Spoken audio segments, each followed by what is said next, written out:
करवा चौथ की कथा। बहुत समय पहले की बात है। एक साहूकार के 7 बेटे और उनकी एक बहन करवा थी। सभी सातों भाई अपनी बहन से बहुत प्यार करते थे, यहाँ तक कि वे पहले उसे खाना खिलाते और बाद में स्वयं खाते थे। एक बार उनकी बहन ससुराल से मायके आई हुई थी। शाम को भाई जब अपना व्यापार व्यवसाय बंद करके घर आए तो देखा कि उनकी बहन बहुत व्याकुल थी। सभी भाई खाना खाने बैठे और अपनी बहन से भी खाने का आग्रह करने लगे, लेकिन बहन ने बताया कि उसका आज करवा चौथ का निर्जल व्रत है और वह खाना सिर्फ चंद्रमा को देखकर उसे अर्घ देकर ही खा सकती है।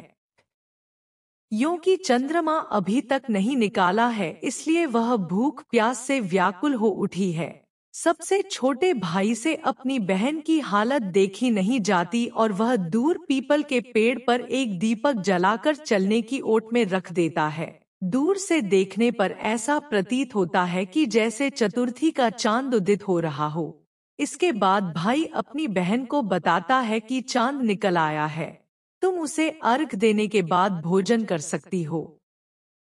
बहन खुशी के मारे सीढ़ियों पर चढ़कर चंद्र को देखती है, उसे अर्घ देकर खाना खाने बैठ जाती है। वह पहला टुकड़ा मुंह में डालती है तो उसे छींक आ जाती है, दूसरा टुकड़ा डालती है तो उसमें बाल निकल आता है, और जैसे ही तीसरा टुकड़ा मुंह में डालने की कोशिश करती है तो उसके पति की मृत्यु का समाचार उसे मिलता है। वह बौखला जाती है। उसकी भाभी उसे सच्चाई से अवगत करती है कि उसके साथ ऐसा क्यों हुआ। करवा चौथ का व्रत गलत तरीके से टूटने के कारण देवता नाराज हो गए हैं और उन्होंने ऐसा किया है। सच्चाई जानने के बाद करवा निश्चय करती है कि वह अपने पति का अंतिम संस्कार नहीं होने देगी और अपने सतीत्व से उन्हें पुनर्जीवन दिलाकर रहेगी।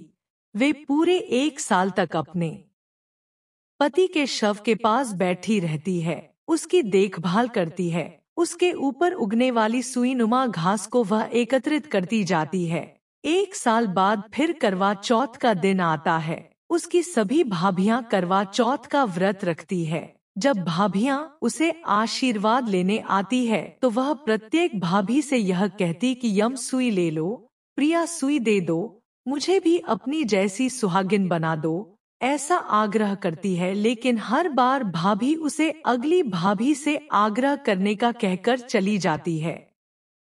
इस प्रकार जब छठी नंबर की भाभी आती है तो करवा उससे भी यही बात दोहराती है। यह भाभी उसे बताती है कि चूंकि सबसे छोटे भाई की वजह से उसका व्रत टूटा था, अतः उसकी पत्नी में ही शक्ति है कि वह तुम्हारे पति को दोबारा जीवित कर सकती है। इसलिए जब वह आए तो तुम उसे पकड़ लेना और जब तक वह तुम्हारे पति को जिंदा ना कर दे उसे नहीं छोड़ना। ऐसा कहकर वह चली जाती है। सबसे अंत में छोटी भाभी आती है। करवा उनसे भी सुहागिन बनने का आग्रह करती है, लेकिन वह टाल मटोल करने लगती है।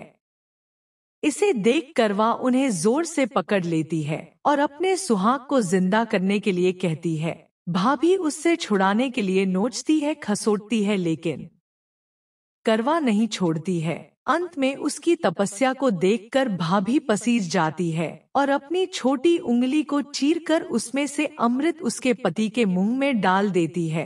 करवा का पति तुरंत श्री गणेश कहता हुआ उठ बैठता है।